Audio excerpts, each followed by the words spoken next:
Assalamualaikum warahmatullahi wabarakatuh. Perkenalkan, nama saya Muhammad Rizal Setiawan, NIM 412021 Program Studi Agribisnis Fakultas Pertanian. Baik, di sini saya akan menjelaskan tentang pengantar pendidikan Pancasila. A. Urgensi pendidikan Pancasila di perguruan tinggi. Pendidikan Pancasila dapat dikembangkan melalui beberapa pendekatan, di antaranya pendekatan historis, sosiologis, dan politik. Sementara dilihat dari segi objek formil, pengayaan materi mata kuliah pendidikan Pancasila dilakukan dengan pendekatan ilmiah, filosofis, dan ideologis. Hal ini akan terus bertumbuh melalui mata kuliah pendidikan Pancasila. Pada gilirannya, mahasiswa akan memiliki argumentasi bahwa mata kuliah pendidikan Pancasila bermakna penting dalam sistem pendidikan tinggi di tanah air. Urgensi secara historis. Ungkapan seorang filsuf Yunani yang bernama Cicero yang mengungkapkan Histori Vit Magister yang bermakna sejarah memberikan kearifan. Pengertian lain dari istilah tersebut yang sudah menjadi pendapat umum adalah sejarah merupakan guru kehidupan. 2. Urgensi secara sosiologis. Soekarno menegaskan bahwa dalam perspektif sosiologi, suatu masyarakat pada suatu waktu akan tempat dan memiliki nilai-nilai yang tertentu.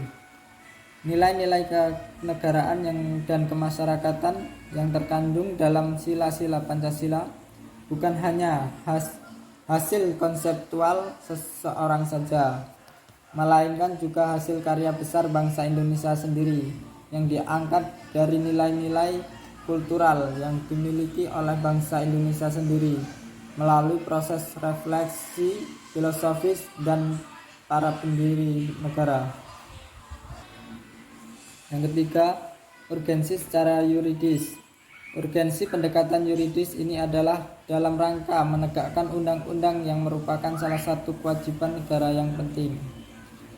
Penegakan hukum ini hanya akan efektif apabila didukung oleh kesadaran hukum warga negara, terutama dari kalangan intelektualnya.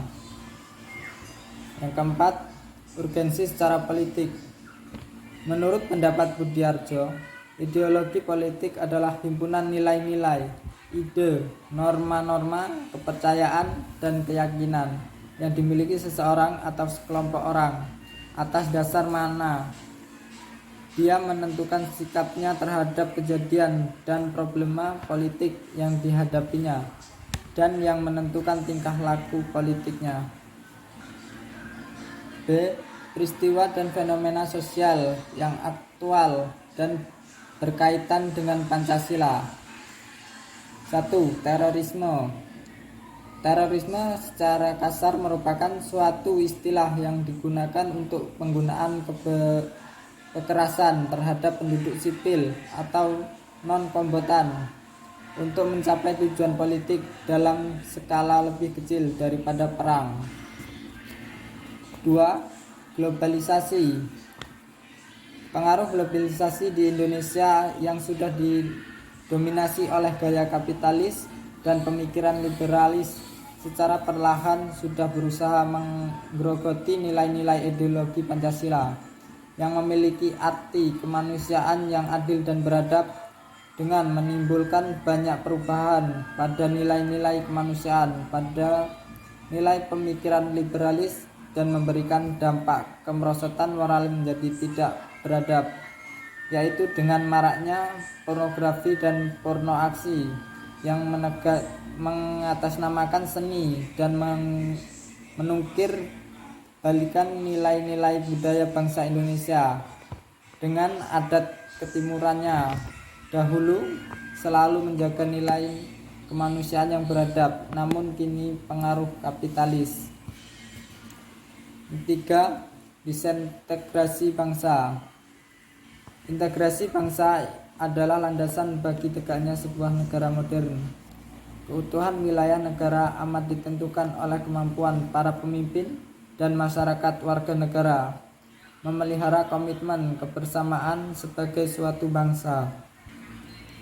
C. Pengertian Pancasila. 1. Pengertian Pancasila secara etimologi.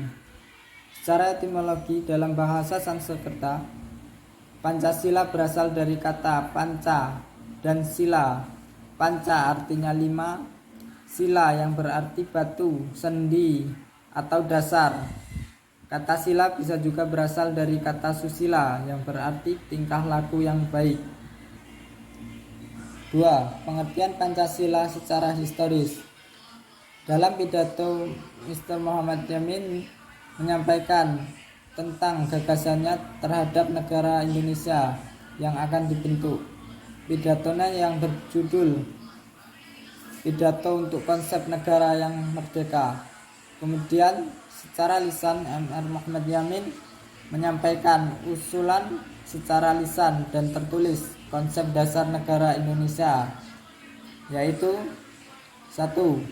Ketuhanan yang Maha Esa. 2. Kebangsaan Persatuan Indonesia. 3. Rasa kemanusiaan yang adil dan beradab. 4. Kerakyatan yang dipimpin oleh hikmat kebijaksanaan dalam permusyawaratan perwakilan. 5. Keadilan sosial bagi seluruh rakyat Indonesia. 3. Pengertian Pancasila secara yuridis.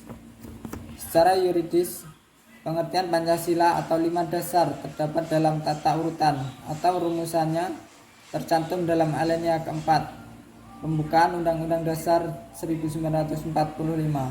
Rumusan Pancasila tersebut yaitu 1. Ketuhanan yang Maha Esa. 2. Kemanusiaan yang adil dan beradab. 3. Persatuan Indonesia.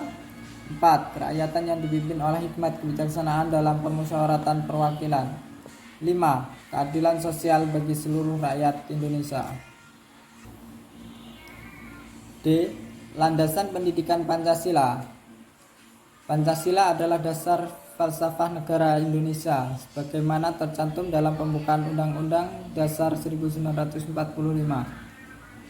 Dalam perjalanan sejarah kemerdekaan bangsa Indonesia telah mengalami persepsi dan interpretasi sesuai dengan kepentingan rezim yang berkuasa.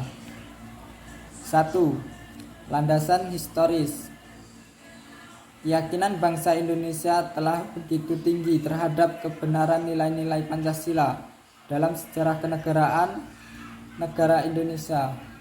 Pancasila mendapat tempat yang berbeda dalam pandangan rezim pemerintah yang berkuasa. 2. Landasan kultural. Pancasila sebagai kepribadian dan jati diri bangsa Indonesia merupakan pencerminan nilai-nilai yang telah lama tumbuh dan kehidupan bangsa Indonesia. 3. Landasan yuridis. Sebelum dikeluarkannya Peraturan Perundang-undangan Nomor 60 Tahun 1999, Keputusan Menteri Pendidikan dan Kebudayaan Nomor 30 Tahun 1990 menetapkan status pendidikan Pancasila dari kurikulum pendidikan tinggi sebagai mata kuliah wajib untuk setiap program studi dan bersifat nasional. 4. Landasan filosofis. Pancasila sebagai dasar filsafat negara harus menjadi sumber bagi segala tindakan. Para penyelenggara negara menjadi jiwa dari perundang-undangan yang berlaku dalam kehidupan bernegara. Selanjutnya, bab 2. Tujuan pendidikan Pancasila. Tujuan nasional.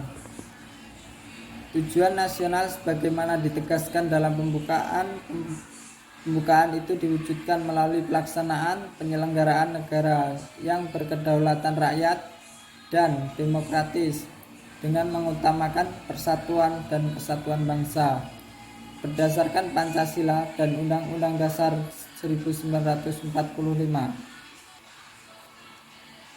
B. Tujuan pendidikan nasional.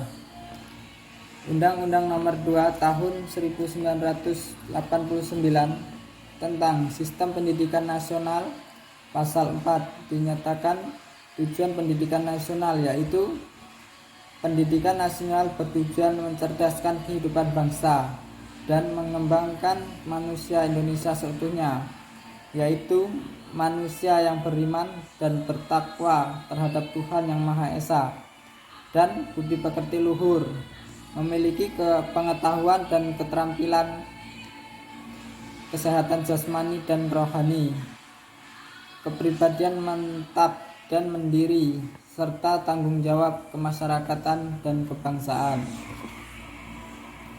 C. Tujuan pendidikan Pancasila.